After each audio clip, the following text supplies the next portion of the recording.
If you don't know, Lake Mead is lake behind the Hoover Dam, and it is at its lowest record point ever due to increased drought. Well, the Salt Lake ain't much better. Another day, another adventure. So today is my last day in Utah, and I decided I was going to do the most obvious thing in Salt Lake City the last day. Let's go to the Great Salt Lake.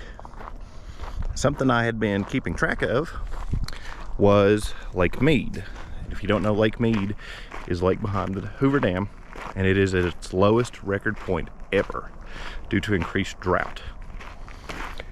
Well, the Salt Lake ain't much better. I'm standing in front of the marina at the Great Salt Lake State Park.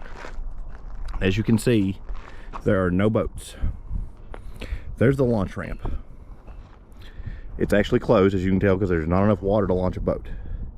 That water normally, I would say, is probably up to where those signs are at, and it's all the way down there. It's actually down past where the ramp stops. All the boats are actually up there in dry dock. There's no water. So you can say what you want to about climate change and global warming and whatever, but this is clear sign that something's going on. There's definitely something going on. The water should not be this low. These are record lows, and it's just crazy to think that, you know, how long have these boats been here? Now there's nothing. So this is called Taz Point. Taz, like the Tasmanian devil. This is the point where you would go into the marina. So you got your green light and your red light. Tell you which side's right and left, port and starboard for naval. That is the Great Salt Lake. Obviously, as you can see, there's beaches and stuff. There's actually a couple different beaches. You can walk down on the other side of the marina and come down that way, but I'm just going to walk out this way and go down the beach. It looks dark, so I'm wondering how wet and muddy and murky it's going to be. I think I can make it down this way. We're going to find out. Well, I made it. If you decide to come down this way, be extra careful, because there are tons of spider webs. I literally just zigzag my way down, and also you need to pay attention if you come down this way. Pick a path that doesn't get you into this brush. I came down this way, jumped off that rock, but I'll go ahead and give you a warning about the Great Salt Lake. It has a smell that smells very much of, it's a combination of rotting fish and open sewer. It's definitely dead. I'm gonna say one other thing. Pick your litter up, please. Don't be that guy, don't litter. There's trash cans, recycling points up there, literally up there. I'm not gonna throw this down like it down. There's another water bottle. Don't be a dick. It's one thing in all my adventures, state parks, national parks, whatever. We went to Red Rocks a few years ago. Picked up a whole Walmart bag full of garbage. Just don't be a dick. But like I said, there is a smell, so be ready for it. Yeah, this was a nice little day trip. It's like, I think it said from Salt Lake Airport it was like 18 minutes. I actually stayed about 20 minutes south last night in Midvale. It took me like a half hour to get here. It's like, the track's like 20 minutes that way, so this is perfect if you're out here Formula Drift or any other form at Utah Motorsports Campus. Got a piece of a culvert. Now, I bet money, based on the fact that there are footprints and stuff here, that's going to be muddy out there. We're going to find out. It doesn't look too bad. I was trying not to get muddy because I have to get on a plane in like 2 hours. I bet I can't make it to the water.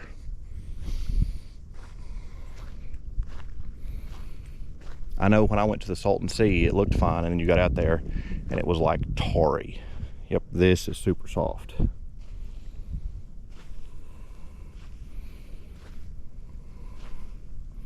Very easily just creeping. I bet I'm gonna make it to right about there where that sand line's at.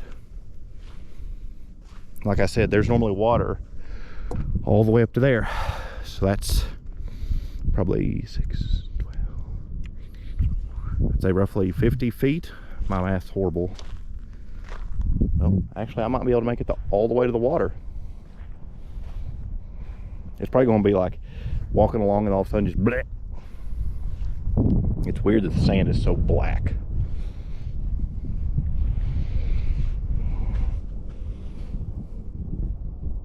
Ooh, check that out. I don't know if you can see it or not, but when you step on that, it actually like moves like it's going to cave in under you.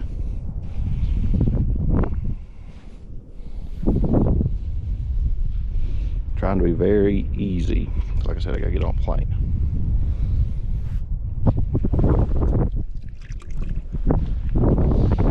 Oh, smells like the ocean, but worse. Yep, it's like the ocean. Just like the ocean. Whew. Good and salty. So, but I'm gonna hike a little bit. I may go down there and see if I can get on that big old rock. So, this is the Salt Lake, everybody. Great Salt Lake. If you don't know anything about Salt Lake, basically what it is a bunch of rivers and other forms of water flow into this, and oh, now we're getting into the muddy stuff.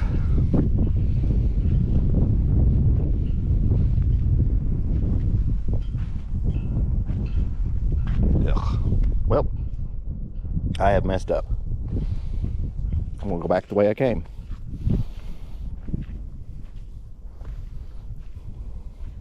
You can see there's my footprints.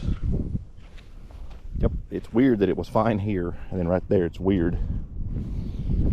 So what I'm gonna do is cut back across this way,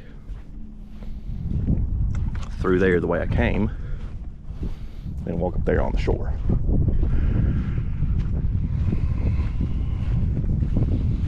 So be very gentle when you walk this. Kind of keep an eye on how, I don't know if you can see it or not, but when you step, you can see it moving around you.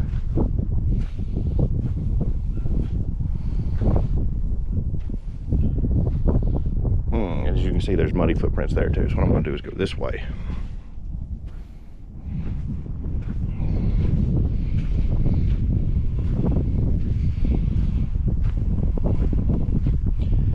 All right, so we're back over here in the good. Worst come to worst, I'll just walk on the rocks. I really wanted to go to Antelope Island, and I Google mapped it and it said it was 15 miles. I was like, all right, heck yeah. But the problem is, it's literally all the way over there. So it's 15 miles in a straight line. It's a 2.5 hour drive, because you have to go all the way around to the, I'm on the south side. You have to go all the way to basically the north side. So I didn't have time. If I'd known that, I would have got up earlier today, but I just looked and saw how far it was. I didn't click navigate. So that was on me. So hopefully, if me and Mindy get to come back out here, that's where I want to go. So those are the two major ways to see the Great Salt Lake, is Antelope Island or the state park. So I'm gonna hike a little bit, and if I see anything else, I'll take some video. So I'm out on the beach on the Salt Lake, and from what I can tell, and you can see there's water and there's dark spots where it's still wet. This all used to be underwater. There used to be a beach over there. You can see there's like a sand dune, but I don't know exactly where the beach used to be, where there used to be water, how often it's underwater, but you can tell there's like a sand dune right there. I would say that right there used to be the beach, where you can see the, or on the other side. Like I said, you can see dark spots where it's wet and it's still, there's still water in places. Now that way it's still too muddy to walk on, which means there used to be water here. So Salt Lake is extremely dry right now, and the water level, like I said, is way down. You can tell that the buoys in the water for no wake and stuff are actually tilted because they've hit the bottom. I don't know how deep it is out there, but I know you can't launch a boat right now. As you can tell, there's dark spots like right there. Like here is dry. There, the dark spots are still wet, probably muddy. It's dry enough you can walk on it, but it still is damp. I can feel it under my feet. If you're wondering what that building out there is, it's some form of a concert arena. I looked it up and there was several bands I recognized have played there and are going to play there. And over there, that's a copper smelter. So, interesting fact, me and Westies went to Bonneville Salt Flats yesterday. About 30 minutes that way is the Morton Salt Plant. And they had, it looked like 5 or 6 story tall mounds of salt outside. I don't know if they pull the salt out of the water, they pull it out of the ground, whatever. Found you a dead bird. I also found over here like a pocket of salt crystals. That's pretty cool. Like salt that's dried up in that little pool.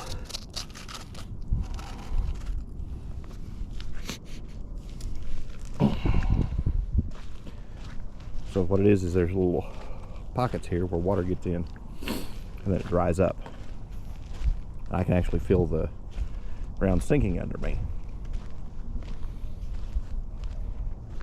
This is weird. This is like the Salton Sea, but worse. Like I was saying earlier before I stopped, the reason it's so salty is there's like 5, I think it said 5 or 6 different bodies of water that drain into here, and then there's no way for it to come out except for evaporation. So when it evaporates, it leaves behind all the chemicals or the salt or any other minerals in the water. So therefore it just builds up over however many years. It said this was actually created by a glacier. So basically that Salton Sea was created by a flood. This is just a naturally occurring thing. So I would highly recommend you come out here. There's another dead bird. Lots of dead birds out here. There's another one. This is something to see. It's pretty crazy. I actually saw people out here riding bikes on this yesterday. Yeah, I highly recommend you come out here. There's so much to see. Whether, you know, you can drive an hour and be in Idaho and Wyoming, as you'll see in some of my other videos. I did go to Wyoming. I really like it out here. What do we have here? Sock. Lots of socks and shoes out here. It's kind of weird. I want to see how close I can get to the water, because you can see, I don't know if you can see it on camera or not, but right there it's very, very muddy. Right there it's very muddy, but right here it looks okay. I can like zigzag. So I'm gonna walk to the water.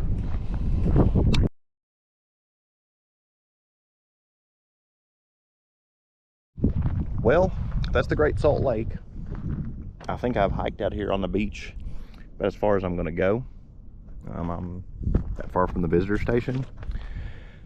There are a lot of, not a whole lot of wildlife. There's a lot of gulls right there and right there. I'll give you one bit of advice. As you're walking, try and pay attention to if you see other footprints. If you don't see other footprints, like you can see mine here, you can tell how deep they go. Try and look at the other ones. If there's no footprints there, that means they've either A, blown away, the wind's blown away, or B, that means nobody's walked there because it's too muddy. Like you can see some footprints here, but you can't see any there. So that either means it's okay or it's not okay. So walk very, very gingerly, very easily. Right here, there's a lot of footprints. As you can see, they're not very deep. Right here, a lot of footprints. So that means it's okay to walk.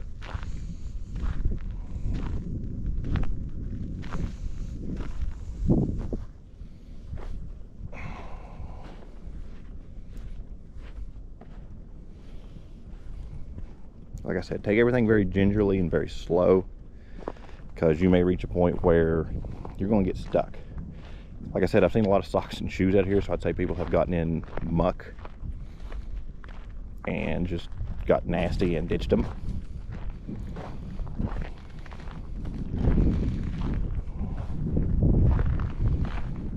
Whew. Lots of gold, lots of dead birds, and lots of feathers, but nothing else, like no dead fish. I don't think there is any fish in, I think this is actually what they consider a dead lake. There's no life in it. But I'm gonna head back toward the visitor center. This was my quick couple-hour visit to the Great Salt Lake. It's something you should see. Like, there's no other This and the Salton Sea are the only places I know that are like this in America. Salton Sea is definitely somewhere I would like to go back to one day. I went several years ago before I started recording stuff like this, and it's one of like my top 10 things I've ever done. And I hope to go back one day with Mindy and do a little bit more exploring there. So I'm gonna head back that way. I'm gonna try and stay this way because it looks pretty okay to walk on. And then I'm gonna head toward the airport. So thanks for watching, everybody. I know this is not my normal car type stuff. This is something I try and document what I do, because it can't all be race car stuff. You know, we have to do stuff on our days off, and I actually stayed an extra day so I could see some stuff. I wish I'd got to go to Antelope Island. So if you want to see the Great Salt Lake, go to Antelope Island. This is if you want to see the lake. If you go to Antelope Island, apparently it's a lot more wildlife and stuff. So that's 2 places to go see the Great Salt Lake. So make sure you hit that like button and that subscribe button. Those are the 2 biggest things that help me out. So until next time, thanks everybody. Just don't be a dick.